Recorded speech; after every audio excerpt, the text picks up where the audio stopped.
আসসালামু আলাইকুম প্রিয় দর্শক, আশা করি আপনারা সবাই অনেক ভালো আছেন। আজকে রশির রেসিপিতে থাকছে গরুর মাংস রান্না। খুব সহজ নিয়মে আমি আজকে এই মাংস রান্নাটা করে দেখাবো আপনাদের। যদি ভিডিওটা শেষ পর্যন্ত দেখেন, আমার বিশ্বাস যারা নতুন রাঁধুনি তারা খুব সহজেই গরুর মাংস রান্না করতে পারবেন। তাহলে চলুন আমরা রেসিপিটা দেখে নিচ্ছি। চুলায় একটা পাতিল গরম করে নিয়েছি আমি। এখন এখানে হাফ কাপ বা 120 ml সয়াবিন তেল দিয়ে দিচ্ছি 200 গ্রাম পেঁয়াজ কুচানো। পেঁয়াজগুলোকে হালকা একটু ব্রাউন করে ভেজে নিব। পেঁয়াজগুলো দেখুন একটু কালার পরিবর্তন হয়ে আসছে। এখন এখানে দিয়ে দিচ্ছি 1.5 টেবিল চামচ আদা বাটা, 1 টেবিল চামচ রসুন বাটা। আদা এবং রসুন বাটাটাকে একটু ভেজে নিতে হবে যাতে করে কাঁচা গন্ধটা চলে যায়। আদা এবং রসুন বাটাটাকে হালকা করে একটু ভেজে নিলাম। এখন এখানে দিয়ে দিচ্ছি 1 টেবিল চামচ জিরার গুঁড়া, 1 টেবিল চামচ একটু কম ধনিয়ার গুঁড়া, দিচ্ছি 1 টেবিল চামচ হলুদের গুঁড়া, 1.5 টেবিল চামচ শুকনো মরিচের গুঁড়া। ঝালটা আপনারা আপনাদের মতো করে অ্যাডজাস্ট করে নেবেন। শুকনো মশলাগুলো যাতে পুড়ে না যায় এজন্য একটু পানি দিয়ে দিব।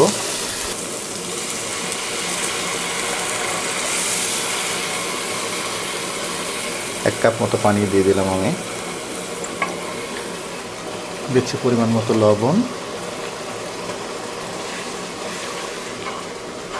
মশলাগুলোকে খুব ভালোভাবে কষিয়ে নিতে হবে। দেখুন মশলাটা তেল ছেড়ে দিয়েছে, এর অর্থ হলো মশলাটা আমাদের খুব ভালোভাবে কষানো হয়ে গেছে। এই পর্যায়ে আমরা এখানে কিছু মশলা অ্যাড করব, বাট মশলাটা আস্ত দিব না, আমরা একটু গুঁড়ো করে দিতে হবে। তো যে মশলাগুলো লাগবে দেখাচ্ছি আপনাদের। দেখুন 8-10টা লবঙ্গ দিয়ে দিচ্ছি আমি, 7-8টা এলাচ দিচ্ছি, 1 চা চামচ কালো গোলমরিচ, একটা জয়ফল এবং জয়ত্রীর 4 ভাগের 1 ভাগ করে। ফাইনালি দিচ্ছি দারুচিনি। দারুচিনিটা দেখুন আমি কিন্তু একটু বেশি নিয়েছি। দারুচিনিটা কেন বেশি দিয়েছি আমি আপনাদের বলবো। সবগুলো উপকরণ না টেলে আমরা গুঁড়ো করে নেব। অর্ধেকটা গুঁড়ো মশলা আমি দিয়ে দিচ্ছি, বাকি অর্ধেকটা আমরা পরে ব্যবহার করব।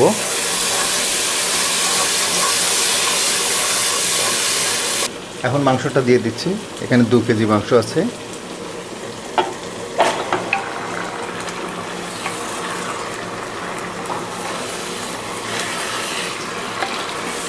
মশলাগুলোর সাথে মাংসটাকে খুব ভালোভাবে মিশিয়ে দিলাম। এখন আমি ঢাকনাটা লাগিয়ে দিব। প্রথম 10 মিনিট মাংসটাকে আমরা হাই হিটে রান্না করে নিব। প্রথম 10 মিনিট আমি মাংসটাকে হাই হিটে রান্না করে নিলাম। দেখুন মাংসটা থেকে অনেকটাই পানি ছেড়ে দিয়েছে। আর মাংসটাকে আমি অফ ক্যামেরায় 2 বার করে নেড়ে দিয়েছি যাতে করে তলায় না লেগে যায়। মাংসটাকে ভালোভাবে সিদ্ধ করতে হলে একটু পানি অ্যাড করতে হবে, তবে অবশ্যই গরম পানি দেবেন। একটা টিপস দেই আপনাদের, মাংসে কখনো ঠান্ডা পানি দেবেন না। ঠান্ডা পানি দিলে কিন্তু মাংসটা আবার কাঁচা হয়ে উঠবে, আলটিমেটলি টেস্টটা চলে যাবে। বাস আমি আমার ঢাকনাটা লাগিয়ে দিচ্ছি।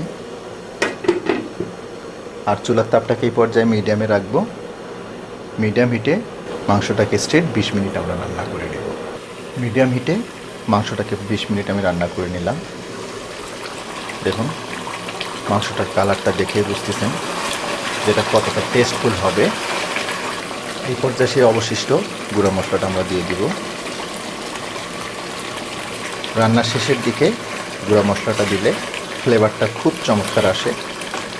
আর শুরুতে আপনাদের যেমনটা বলতেছিলাম যে গরুর মাংসে যদি দারুচিনিটা বেশি দেওয়া হয় তাহলে কিন্তু একটা আলাদা একটা ফ্লেভার আসে, যেটা খুবই চমৎকার। যারা খেয়েছেন তারা জানেন, আর যারা খাননি তাদেরকে রিকোয়েস্ট করব একবার ট্রাই করে দেখুন। এখন আমি এর উপর দিয়ে হাফ কাপ মতো পেঁয়াজের বেরেস্তা দিয়ে দিচ্ছি। আর বেরেস্তাটাকে এভাবে হাত দিয়ে আমি একটু ক্র্যাশ করে দিচ্ছি।